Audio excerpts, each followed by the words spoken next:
beautiful friends, welcome back to my kitchen. My name is Anna and today we're making Medianoche Sliders. If you're not familiar with Medianoche sandwiches, which is a Cuban sandwich, it's almost like a Cuban sandwich, which is, I already have a recipe for that here in the website, like on the channel. A Cuban sandwich usually has garlicky, delicious roast pork, which I have a recipe for. That's what I did. I roasted like a smaller, like a 3-pounder pork butt, and I have that ready to go. And you're gonna need some ham, some Swiss cheese, you're gonna need some dill pickles, some mustard. I personally love to use honey mustard, a little bit of butter, and you're gonna need your sliders, which I already have cut in half, which is a pack of Hawaiian rolls. And the difference between a Cuban sandwich, which has the same ingredients, is the type of bread. So my oven's preheated already.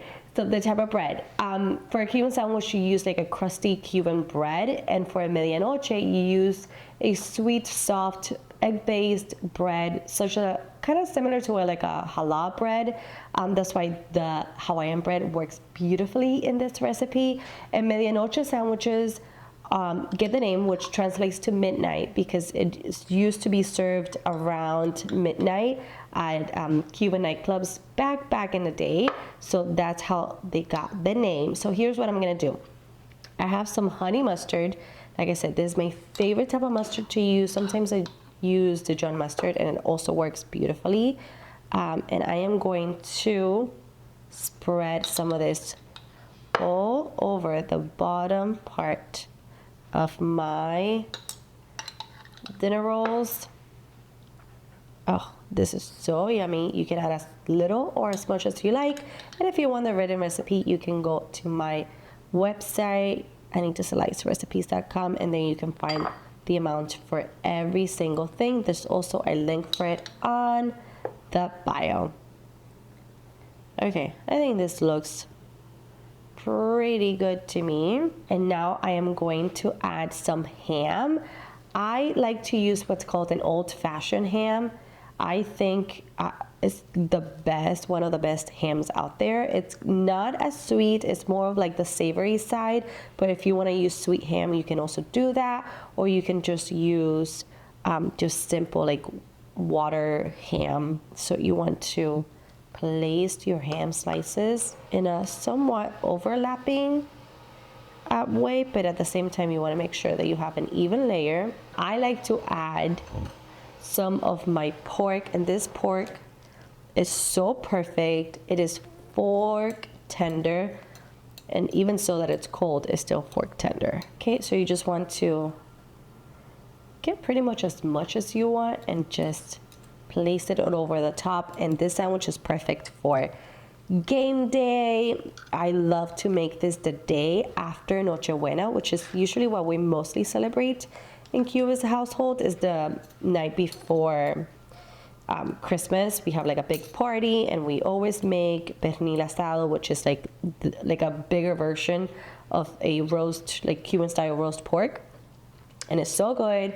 And I always have ham and cheese on hand because I make arroz imperial, which is imperial rice, which I also have a recipe for here. It's layers of yellow rice with ham, cheese, and it's divine. I think I'm just gonna use my hands because the fork is taking way too long, and I do want to remove some of the excess fat. Once you have an excessive amount of pork, you're going to go ahead and add your dill pickles. We place the cheese on top, and I like to do the cheese on top because the cheese is going to act as a glue for our bread. So you can see this is going to be a mouthful. We want to very carefully place the top on. If you like, you can add mustard to the other side of the bread. I personally think just one layer of mustard does the trick. Now we very carefully transfer this monstrosity to our baking pan that I have lined with some parchment paper. Just want to ensure that nothing sticks. And now in this little bowl, I have some melted butter. I like to use salted butter for this. And I am going to grate 1 clove of garlic. Once you grate garlic, it becomes very potent. And you don't want to add too much. And now we are going to mix it in and brush this beautiful garlic butter all over the top. Just be generous with it. This is not the time to skimp on goodness. Once you have something that looks like this, you are going to cover it very loosely with some foil. You want to make sure that the actual bread doesn't really touch the foil, so you want to make sure that you lift it very slightly. It's okay if it touches somewhat, but you don't want it to be super tightly wrapped. This beauty is going to go into my preheated oven. Remember, it's preheated at 375, covered for 10 minutes, uncovered for 10 to 12 minutes until it's nice and golden brown and all the cheese is melted, and oh, it's gonna be delicious. I'll show you what it looks like when it's done. My sliders are out of the oven and I let them sit for about 5 minutes. I had to take some pictures, and now we are back. And these smell so good that it should honestly be legal. They are so scrumptious. I want you to see, hopefully the cheese is still like warm enough that it's going to, oh yeah, have a little cheese pool, even though they've been sitting here for about 10 minutes. Now it's time to try it because these are so good. These have the perfect flavor combination.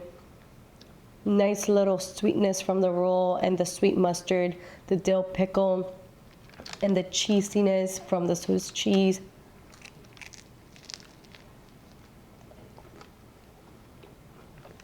They're honestly simple. So good. If you want the full written recipe, head over to my website, anitas.recipes.com, to make these, but you can pretty much just add as much or as little of all the ingredients. But these are so good. Promise me you'll make them because they are delightful. Hope you guys enjoyed. Subscribe to the channel if you haven't already, and I'll see you in the next one. Bye-bye.